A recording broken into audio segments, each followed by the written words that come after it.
Hello and welcome guys to GrizzlyTV. My name is Max and today I would like to talk about the Zap Spell. Yeah, the Zap Spell is in my opinion one of the best spells in the game because you can do so much with him. And of course the Zap Spell is a low cost spell and makes a huge difference in some situations like you see here. My Valkyrie was about to die and I just redirected the towers to my Hawk Rider and easily got the tower. Well, it's easy to use the Zap Spell in offensive strategies and situations, but what if a Pekka is running down your lane, you have not enough Elixir or you miss the timing to distract it? Well, this Pekka will screw you up because this Pekka will destroy the whole tower in some swipes.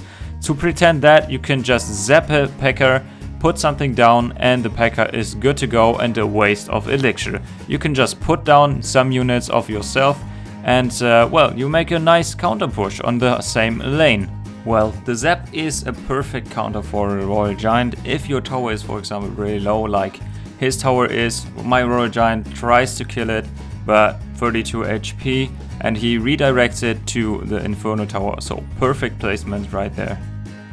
Next we have of course the Inferno Tower. The Inferno Tower will not lose his aggro level if you zap him. That's very important because if you zap him, of course he will change the direction to the units, but he won't lose his aggro level, so be patient with it and use the right troops. A Zap Spell is also a nice counter against the double Prince attack strategy because he stops them and of course redirects them, so you have time to place a unit between them, kill them or even build up your own little counter push to maybe distract the enemy tower and kill the enemy tower. A Zap Spell works not only against troops but also against buildings, and that's a huge part in Clash Royale. You don't know how to counter or redirect the expo? Well, this is the best way to redirect the expo.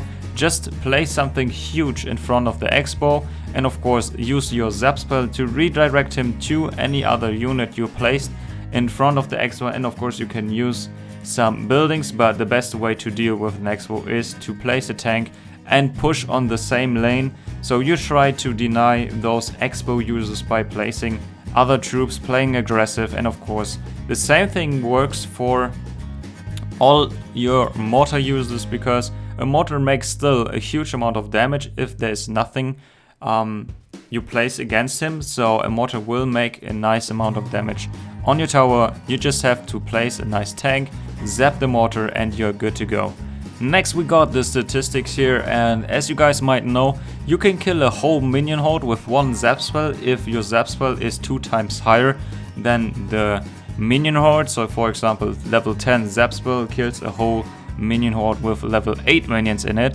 So the statistics are a very important part in the game because you can easily make a nice advantage out of it if you know the statistics in the right way.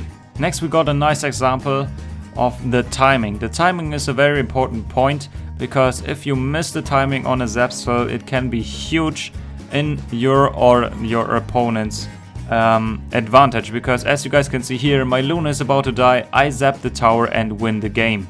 Of course you can use the Zap Spell against barbarians, but the best way to deal with them is to redirect them because they won't die against the Zap Spell, but they give you the time to redirect them with lower cost units. And of course you can use a Zap Spell against a Goblin barrel to kill it or even stop it for 1 to 2 seconds. Obviously skeletons are the worst against a Zap Spell, and of course spawner decks, Minion Hordes, Goblins on one point or one area are very easy to counter with a Zap Spell. And I hope you guys enjoyed the whole video.